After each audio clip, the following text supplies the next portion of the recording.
In the darkest depths of the Cold War, a shadow moved beneath the Arctic ice, a leviathan of steel and secrets, larger than any submarine ever built. This was not just a vessel, it was a ghost, a doomsday machine designed to end the world from the bottom of the ocean. This is the story of the Soviet Union's ultimate weapon, the Typhoon-class submarine. Imagine a submarine so colossal it dwarfs a World War II aircraft carrier. Picture a vessel longer than 1.5 football fields, as wide as a 6-lane highway, and as tall as a 10-story building. The Typhoon, or Project 941 Akula as it was known in Russia, was an absolute giant, displacing an incredible 48,000 tons when submerged. To put that in perspective, that's more than double the displacement of the largest submarines in the U.S. Navy today. Building something this massive was an unprecedented feat of engineering, driven by one single, terrifying purpose. The Typhoon wasn't just big, it was the most powerful weapons platform ever created. Its mission was simple and chilling, to serve as a second-strike nuclear deterrent. If the Cold War ever turned hot and the Soviet Union was attacked, the Typhoons were designed to survive the initial onslaught by hiding under the protective cover of the Arctic ice cap. From there, they could unleash a retaliatory strike so devastating it would guarantee mutually assured destruction. They were the ultimate insurance policy, built to ensure that no one could win a nuclear war. The heart of the Typhoon's destructive power lay in its arsenal. Nestled in 20 massive silos in front of the sail were 20 R-39 Riff missiles, known to NATO as the SS-N-20 Sturgeon. These were not just any missiles. They were 3-stage, solid-propellant intercontinental ballistic missiles, each weighing over 80 tons. And each one of these behemoths carried 10 independently targetable nuclear warheads. Do the math, that's 200 nuclear warheads on a single submarine, each one many times more powerful than the bomb dropped on Hiroshima. A single Typhoon captain commanded enough firepower to obliterate hundreds of cities across an entire continent. It was an unimaginable concentration of destructive force, all held in the hands of one crew deep beneath the waves. To operate this underwater fortress, a crew of 160 men lived for months at a time in surprisingly comfortable conditions, at least by submarine standards. Given the immense size of the Typhoon, the designers could afford to be generous with space. The crew enjoyed amenities unheard of on other submarines. There was a small gymnasium, a sauna, a swimming pool, and even an aviary for birds. These weren't just luxuries, they were necessities. Keeping a crew sane and healthy during long, stressful patrols under the Arctic ice was critical to the mission's success. The Typhoon was designed to be a self-contained world, a bastion of Soviet power hidden from the prying eyes of the West. The design of the Typhoon was as unique as its mission. It featured a multi-hull design, essentially 2 separate pressure hulls placed side by side, with a third smaller hull for the control room and 2 more for torpedoes and steering gear, all encased within a light outer hull. This catamaran-like structure gave it incredible buoyancy and survivability.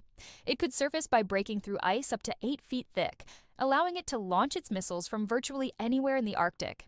Powering this monster were 2 OK-650 pressurized water nuclear reactors, the same type used on other Soviet nuclear submarines, giving it virtually unlimited range and endurance. It could stay submerged for 120 days or more, limited only by the amount of food it could carry.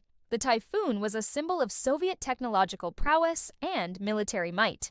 It was born from the intense strategic rivalry of the Cold War. In the late 1970s, the United States was developing its new Ohio-class submarines, armed with powerful Trident missiles. The Soviet Union needed a response, a submarine that could not only match but exceed the capabilities of its American counterpart. The result was Project 941, a vessel so ambitious and expensive that it pushed Soviet shipbuilding to its absolute limits. The lead ship, the Dmitry Donskoy, was laid down in 1976 and launched in 1980, a testament to the speed and determination of the Soviet military-industrial complex. A total of 6 Typhoons were built and entered service with the Soviet Northern Fleet. They became the silent guardians of the Arctic, their mere existence a constant looming threat. Their patrols were shrouded in secrecy, their movements tracked obsessively by NATO forces.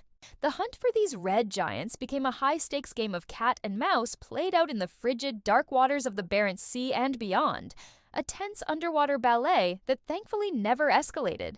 The famous novel and film The Hunt for Red October featured a fictionalized version of a Typhoon-class sub, cementing its image in the popular imagination as the ultimate Cold War predator. However, the reign of the Typhoon was destined to be short-lived. The very thing that created it, the Cold War, also led to its demise. The enormous cost of building and maintaining these giants became an unbearable burden for the collapsing Soviet economy. When the Soviet Union dissolved in 1991, Russia inherited the Typhoon fleet, but it simply couldn't afford to keep them running. The specialized R-39 missiles were also decommissioned as part of arms reduction treaties with the United States. Without their primary weapons, the Typhoons lost their purpose. One by one, these magnificent machines were withdrawn from service. With financial assistance from the United States and other Western countries under the Cooperative Threat Reduction Program, 3 of the Typhoons were scrapped to prevent their nuclear materials from falling into the wrong hands. It was a surreal end for the world's most fearsome weapons, dismantled with the help of their former adversaries. 2 others were scrapped by Russia. Today, only 1 Typhoon remains, the Dmitry Donskoy. For years, it was kept in service as a test platform for new missile systems, most notably the modern Bulava submarine-launched ballistic missile. It served as a bridge between the old Soviet era and the new Russian Navy, its massive frame a living museum of Cold War history. But even its time has come to an end. In 2023, it was officially announced that the Dmitry Donskoy was decommissioned, marking the final chapter in the epic saga of the Typhoon class. The Typhoon-class submarine was more than just a weapon. It was the ultimate expression of a superpower's will, a marvel of engineering born from an era of fear and suspicion. It represented the terrifying logic of nuclear deterrence pushed to its absolute extreme. While these underwater cathedrals of destruction no longer prowl the Arctic depths, their legacy endures, a stark reminder of how close the world came to the brink, and a monument to the incredible and terrifying things humanity is capable of building. Thank you for joining us on this journey into the depths of history. If you were fascinated by the story of this colossal submarine, make sure to hit that like button and subscribe to the Time Vault for more explorations of incredible history and technology. Let us know in the comments what piece of history you'd like us to uncover next. Until then, keep exploring the past.